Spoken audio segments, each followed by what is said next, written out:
ഭാര്യമാര് ഭർത്താക്കന്മാരെ ഉപേക്ഷിച്ചു പോകുന്നു. പിന്നെയാണോ ഞാനും നിങ്ങളും തമ്മിലുള്ള ഒരു സില്ലില്ലോ ഇറങ്ങണ പുറത്തു.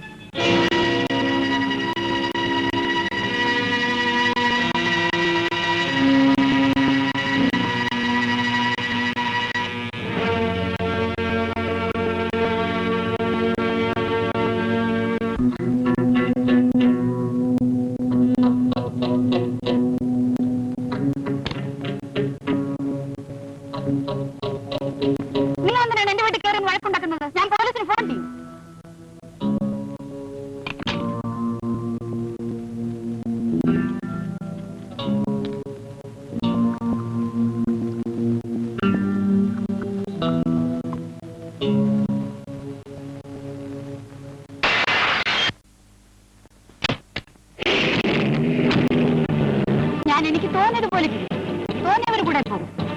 നിങ്ങളാരെ ചോദിക്കാൻ?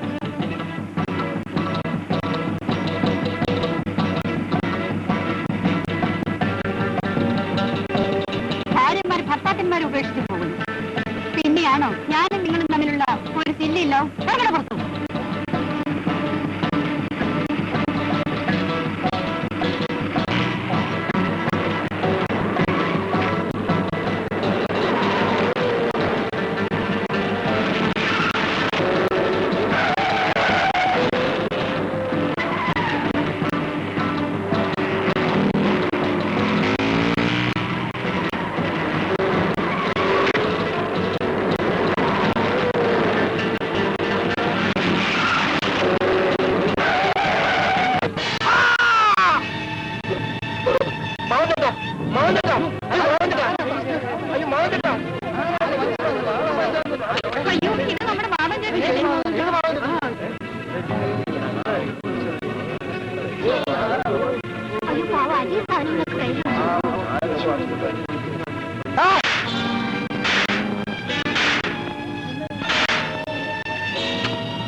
എന്താ അവിടെ ബഹളം? ഓ, ആക്സിഡന്റാ? മാധവൻ എന്താ ഇത്? സൂക്ഷ്മതയൊക്കെ വേണ്ടേ? ആ, നീ വീട്ടിൽ പോ. അല്ല, ഇവിടെ എന്താ സിനിമയിൽ സർക്കസ് മറ്റാണോ? ഒരാൾ ഇവിടെ ആക്സിഡന്റ് ആയി കിടക്കുന്നു, നിങ്ങൾക്ക് എല്ലാവർക്കും ആശുപത്രി കൊണ്ടെത്തിച്ചൂടെ? മിസ്റ്റർ എല്ലാത്തിനും മാറണം. ആശുപത്രിയിൽ പോണം തോന്നുന്നു. എടുത്ത് വണ്ടി എടുക്കും.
നമ്മൾ ആരും മരണം ഇഷ്ടപ്പെടുന്നില്ല. എല്ലാവരും മരിക്കുന്നു. എല്ലാ വീടുകളിലേക്കും അത് കടന്നു വരുന്നു. ഇവിടെയും വന്നു. എല്ലാം വിധിയാണ് കുട്ടി. നിങ്ങളുടെ മകൻ കള്ളു കുടിച്ച് കാർ ഒടിച്ചുകൊണ്ട് നെടിച്ചാണ് എന്റെ അച്ഛനെ കൊന്നത്. എല്ലാ മരണത്തിനും ഓരോ കാരണങ്ങളുണ്ടാവും.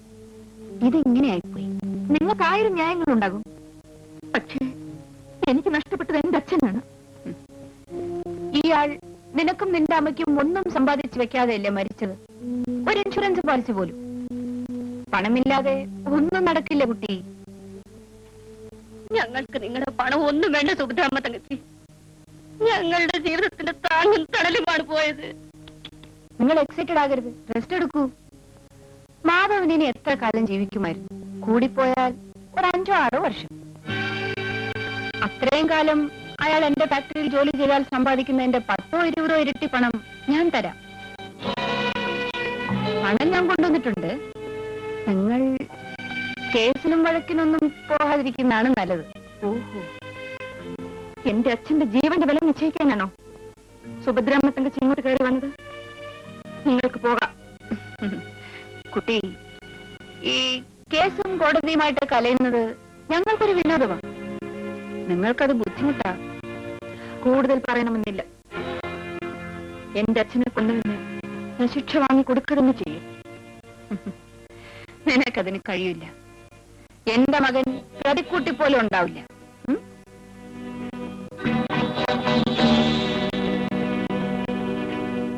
എന്റെ അച്ഛനെ കൊന്നവന് ഞാൻ ശിക്ഷ വാങ്ങി കൊടുക്കുക തന്നെ ചെയ്യും.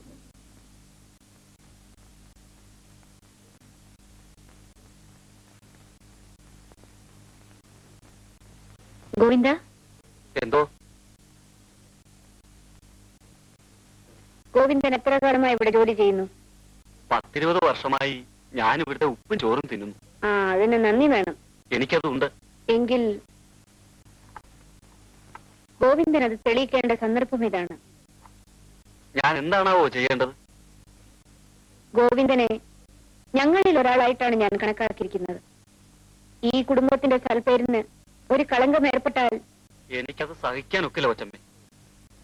ഇതൊക്കെ എന്നെ തൃപ്തിപ്പെടുത്താൻ വേണ്ടി ഗോവിന്ദൻ വെറുതെ പറയുകയല്ലേ? അല്ല കൊച്ചമ്മേ, അല്ല. നിങ്ങൾക്കൊക്കെ വേണ്ടി ഈ ഗോവിന്ദൻ മരിക്കും. ഗോവിന്ദ, രവി കാർ ഓടിച്ച് ആക്സിഡന്റ് ഉണ്ടാക്കി. മാധവൻ മരിച്ചു. ഈ കുടുംബത്തിൽ നിന്നും ഒരാൾ ജയിലിൽ പോകുന്നത് അപമാനമാണ്. ഗോവിന്ദനാണ് കാർ ഓടിച്ചതെന്ന് കോടതിയിൽ കുറ്റം സമ്മതിക്കണം. എന്താ, വിഷമമുണ്ടോ?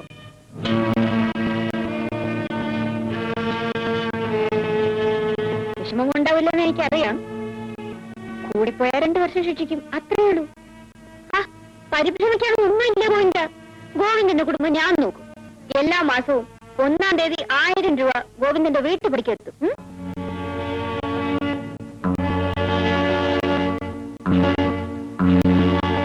I3 എത്രയാ? I3 13 ലക്ഷം രൂപ കിട്ടും. കിഡ്നാപ്പ്. എന്താ കിഡ്നാപ്പ്?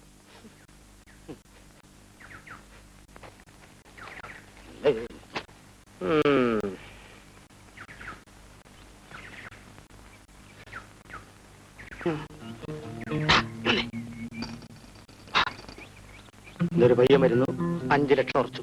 പെറുക്കിയാണോ? പെറുക്കിയ, പക്ഷെ ലക്ഷങ്ങളെ പെറുക്കൂ. മോനെ വാടാ. എങ്ങോട്ട് പോവാ? മുട്ടായി മേടിക്കാം.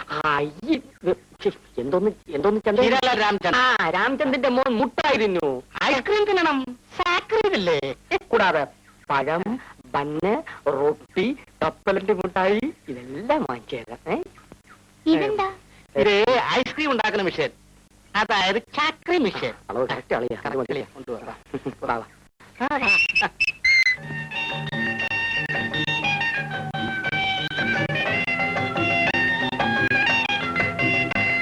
എനിക്കൊരു പ്ലേറ്റ് ബിരിയാണി പോരെ അളിയാ? കുറച്ച് കാശ് കടം വാങ്ങിച്ചതാ. അതിന്റെ നെല്ലിപ്പല കണ്ടു. ഇവൻ നമുക്ക് മുതലാളത്തിലളിയോ. ഇവന്റെ തന്തയുടെ 5 ലക്ഷം തട്ടുന്നതിന് മുമ്പ് ഇവൻ 6 ലക്ഷം തിന്ന് മുടിക്കും. മോനെ തീറ്റി നിർത്ത്. മോന്റെ വീട്ടിലെ ഫോൺ നമ്പർ എത്ര? എന്റെ വീട്ടിൽ ഫോണില്ല. നീ ആ രാമചന്ദ്ര ഹീരാലാലിന്റെ മോനല്ലേടാ? അങ്ങനെ വീട്ടിലും കടയിലും കക്കൂസിലും കുളിമുറിലും ഒക്കെ ഫോണാണല്ലോടാ. അത് അച്ഛന്റെ വീട്ടിലാ. അപ്പൊ അമ്മ ആരുടെ കൂടെയാ? അച്ഛനെ ആ. അമ്മയെ ഞങ്ങളെ എല്ലാം തല്ലി ഓടിച്ച് വീട്ടിൽ നിന്ന് വെള്ളക്കരി കല്യാണം കഴിച്ചു. എന്നാ ഇത് തിന്ന് മുടിക്കുന്നതിന് മുമ്പ് പറയാറുണ്ടല്ലോടാ. പിന്നെ വെറുതെ അല്ല, തള്ളയും മക്കളും കൂടി തിന്നു മുടിപ്പിച്ചോണ്ടായിരിക്കും സേട്ട് ഉപേക്ഷിച്ചിട്ട് പോയത്. ഈ ഇരുത്തണ്ട, ഇതെല്ലാം തിന്നു കഴിഞ്ഞവൻ നമ്മളെയും തിന്നും. പറ അത് ഇനി വൈ പോ. ഇനി നമുക്കേ പിള്ളേരോട് സ്നേഹമുള്ള തന്തമാരുടെ പിള്ളേരെ പിടിക്കാം. സഹോദരി സുഭദ്രാമ്മ തങ്കച്ചിയുടെ മകൻ രവീന്ദ്രൻ തമ്പിയാണ് എന്റെ അച്ഛന്റെ മേൽ കാറ് കയറ്റി കൊന്നത്. പാവം, ഈ മനുഷ്യനെ അവർ ബലിയോടാക്കിയിരിക്കുകയാണ്. ഇവർ പത്രപ്രവർത്തകരാണ്. സംഭവങ്ങളെ മാറ്റിമറിക്കുവാനും വളച്ചൊടിക്കുവാനും ഇവർക്ക് കഴിയും. ഇവർ പറയുന്നത് മുഴുവൻ അസത്യമാണ്. അല്ല, സത്യമാണ്. നിങ്ങൾ ആരാണ്? രാജശേഖരൻ തമ്പിയുടെ സഹോദരി സുഭദ്രാമ തങ്കച്ചിയുടെ മകൻ രവീന്ദ്രൻ തമ്പി. ശ്രീദേവിയുടെ അച്ഛന്റെ മരണത്തിന് കാരണക്കാരൻ ഞാനാണ്. ഞാൻ ചെയ്ത കുറ്റത്തിന് ബഹുമാനപ്പെട്ട കോടതി എന്ത് ശിക്ഷയാണോ വിധിക്കുന്നത് അതനുഭവിക്കാൻ ഞാൻ തയ്യാറാണ്.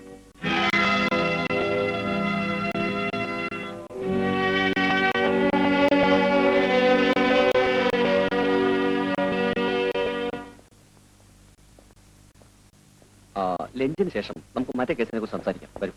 Excuse me. രവി എന്തിനാ കുറ്റം സമ്മതിച്ചത്? ജാമ്യത്തിൽ ഇറങ്ങാനുള്ള ഏർപ്പാടുകൾ ഉടനെ ചെയ്യാം. എന്നിട്ട് നമുക്ക് അപ്പീലിന് പോകാം. മാനേജർ, ഇത് കോടതി എനിക്കൊന്ന ശിക്ഷയല്ല, ഞാൻ എന്നെ തന്നെ ശിക്ഷിച്ചതാണ്.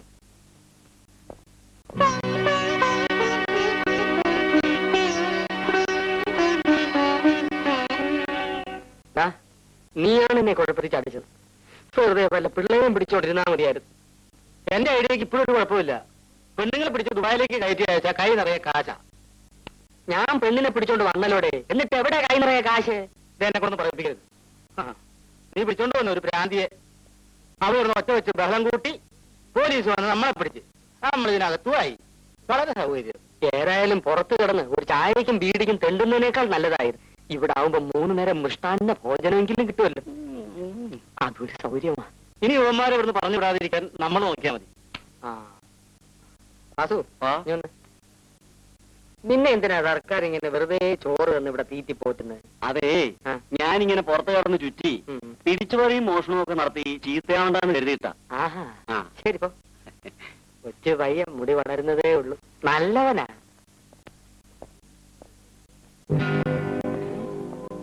അല്ലല്ല, ഇങ്ങനെ എന്തിനാ ഇപ്പൊ ഇങ്ങോട്ട് വന്ന്? ചേടാ, വന്നിപ്പോ തെമ്മാടിക്കും കൊലപാതകക്കും ജയിലിലും കിടക്കാൻ വയ്യാന്നായല്ലോ. നമ്മൾ ചെയ്തുകൊണ്ടിരുന്നല്ലേ ഇപ്പൊ കൊള്ളാവുന്ന കുടുംബക്കാരാ ചെയ്യുന്നത്. എന്നിട്ട് നമ്മുടെ വയറ്റത്തടിക്കാൻ ഇങ്ങോട്ട് പോകുന്നേ അതാരാ? സുഭദ്രാമ തങ്കച്ചിയുടെ മകൻ രവീന്ദ്രൻ തമ്പിയാ. അതെയോ? നല്ലവനാ. അതുകൊണ്ടല്ലേ ഇങ്ങോട്ട് പോകുന്നത്. ആരാണ് ചെയ്തത്? ഞാൻ തന്നെ. എന്റെ മകൻ ഒരു ആക്സിഡന്റ് ഉണ്ടാക്കി. അതിന് ഇത്രയും ഒറ്റപ്പാടും ബഹളവും വേണമെന്നുണ്ട്. വേറെ എവിടെയും കാർ ആക്സിഡന്റ് ഉണ്ടായിരുന്നില്ലേ? അതുപോലല്ല ഇത്. ഇതിനെന്താ ഒരു പ്രത്യേകത? ഓ, മരിച്ചവനിന്റെ അച്ഛനായി പോയല്ലേ? അത് മാത്രമല്ല, കുറ്റം ഏറ്റെടുക്കാൻ നിങ്ങൾ മറ്റൊരു പാവപ്പെട്ട മനുഷ്യനെ വിലയ്ക്ക് വാങ്ങി. അത് പത്രത്തിനൊരു വാർത്തയാണ്. പത്രത്തിനൊരു വാർത്ത? എന്റെ തറവാടിന്റെ അഭിമാനം നശിപ്പിച്ചിട്ട് വേണം നിനക്ക് പത്രത്തിന് വാർത്ത ഉണ്ടാക്കാൻ, അല്ലേ? ഒരു സംഭവം വിവരിക്കുമ്പോൾ അതുമായി ബന്ധപ്പെട്ട എല്ലാവരെ കുറിച്ച് എഴുതേണ്ടി വരും. എടി, നിനക്കറിയാമോ? ഐ എം സോറി, എന്റെ പേര് എടിയെന്നല്ല, ശ്രീദേവി. ഞങ്ങളെ കുറിച്ച് എന്തെങ്കിലും എഴുതുമ്പോൾ ഇവിടുത്തെ പത്രക്കാരുടെ പേന ഞങ്ങളോട് ചോദിക്കാതെ അനങ്ങൂല്ല. അത് നിങ്ങൾ വാങ്ങിച്ചു കൊടുത്ത പേനയായിരിക്കും. ഒരു നിസ്സാര ആക്സിഡന്റ് അല്ലേ ഇത്രയും പെരുപ്പിച്ച് കാണിച്ചത്? എന്താ നിങ്ങൾ പറഞ്ഞത്? നിസ്സാര ആക്സിഡന്റ് എന്നോ? മനുഷ്യന്റെ ജീവൻ നിസ്സാരമായിട്ട് എനിക്ക് തോന്നിയിട്ടില്ല.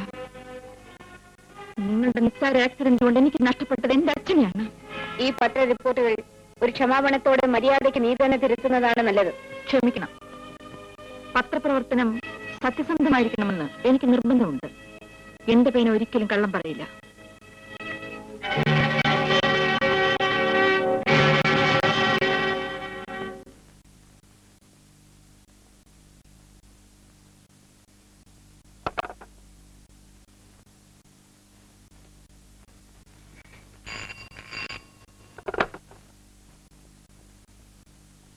ഹലോ.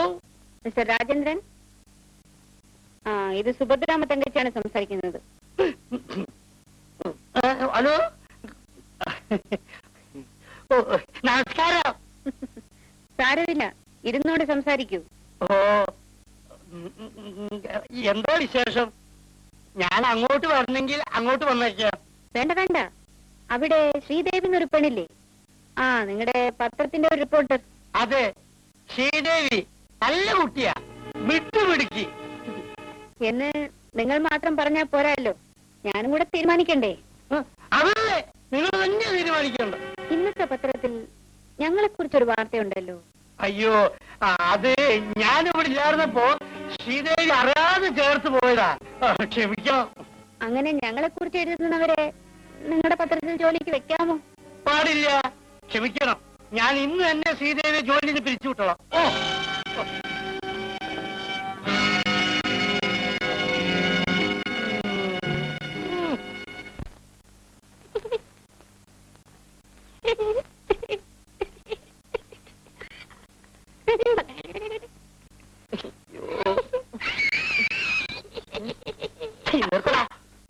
അല്ലെങ്കിൽ തന്നെ ഇവിടെ മൂട്ടയുടെയും കൊതുവിന്റെ കടി കൊണ്ട് കിടക്കാമോ? അപ്പോഴവിടെ വളിക്കീ. അളിയ, ഞാനൊരു പെണ്ണിനെ സ്വപ്നം കണ്ടു. പെണ്ണിനെ സ്വപ്നം കാണാൻ പറ്റിയ സ്ഥലത്ത് നമ്മൾ അകപ്പെട്ടിരിക്കുന്നത്. കിടന്നുറങ്ങടാ. അല്ല, സാർ ഉറങ്ങിയില്ലേ? അതെങ്ങനെയാ ഉറക്കം വരുന്നത്? ഇവിടുത്തെ കൊതുകിനും മൂട്ടയ്ക്കും 8 മണിക്ക് മുമ്പ് ഇച്ചിരി ചോര കൊടുക്കണം, പിന്നെ ശല്യം ചെയ്യില്ല. അങ്ങനെ ഞാൻ ഉറങ്ങുന്നത്. അല്ല, സാറൊന്നും കഴിച്ചില്ലല്ലോ. ഞാൻ കഴിച്ചു. നിന്നോടല്ലേ, രവി സാറിനോടാ. സാറേ, ഇത് ജയില. ഏതോ ഒരു പെണ്ണ് കാരണം സുഭദ്രാമ തങ്കച്ചിയുടെ മോൻ ഇവിടെ വരേണ്ട സ്ഥിതി വന്നു.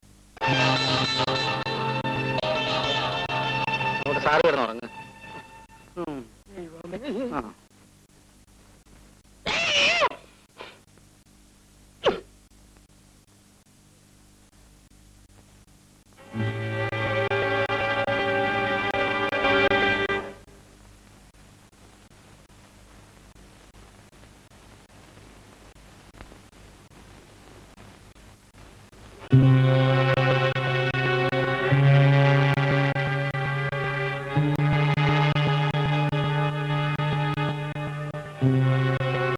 കുഞ്ഞെ, കുഞ്ഞെ,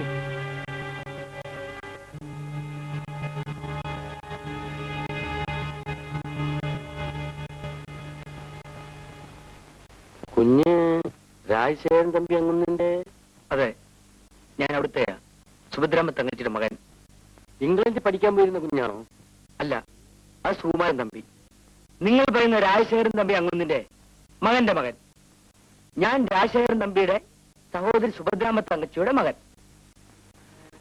എന്തൊക്കെ ചതിവും വഞ്ചനയാണ് ഈ ലോകത്ത് നടക്കുന്നത്. കുഞ്ഞെ, ഞാൻ കുഞ്ഞിനെ കാണാൻ കാത്തിരിക്കുക. ഒരു പക്ഷേ ഇത്രയും കാലം ജീവിച്ചത് തന്നെ ഇതിനു വേണ്ടിയായിരിക്കും. രാജശേഖരൻ തമ്പി അങ്ങുന്നതിന്റെ കാലത്തെ ഞാൻ നിങ്ങളുടെ വീട്ടിലെ വേലക്കാരനായിരുന്നു. കുഞ്ഞിന്റെ അമ്മ സുഭദ്രാമ തങ്കച്ചിയല്ല. അതെ. പിന്നെ ആരാണ് എന്റെ അമ്മ? ഒരു പാവപ്പെട്ട കുടുംബത്തിൽ ജനിച്ച് കുഞ്ഞിനും കുഞ്ഞിന്റെ അച്ഛനും വേണ്ടി ജീവിതം ത്യാഗം ചെയ്ത നിർഭാഗ്യവതി. അപ്പോ എന്റെ അച്ഛൻ? രാജശേഖരൻ തമ്പി അങ്ങുന്നതിന്റെ മകൻ ശങ്കരനാരായണൻ തമ്പി. അദ്ദേഹം വലിയ വാശിക്കാരനായിരുന്നു. അച്ഛനെ ധിക്കരിച്ച് കുഞ്ഞിന്റെ അമ്മയെ കല്യാണം കഴിച്ച് വീട്ടിലേക്ക് കൊണ്ടുവന്നു.